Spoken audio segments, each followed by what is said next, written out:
Ама масово сте много големи злобари и много големи комплексари, бе.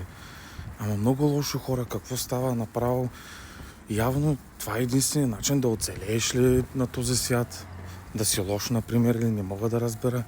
Бе, каквото и да направиш, добро да направиш, дори благотворително да помогнеш, жест само да направиш, дори да си нормален човек, пак е проблем, бе. Пак ще се намери някой, който да ти каже нещо. Не мога да разбера. Масово, изключително озлобени хора. Направо в костите си, в костния мозък озлобени.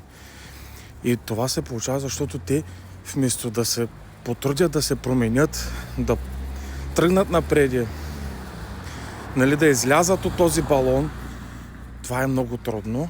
Те предпочитат най-лесния вариант. Да търсят отговор огледално в другия човек.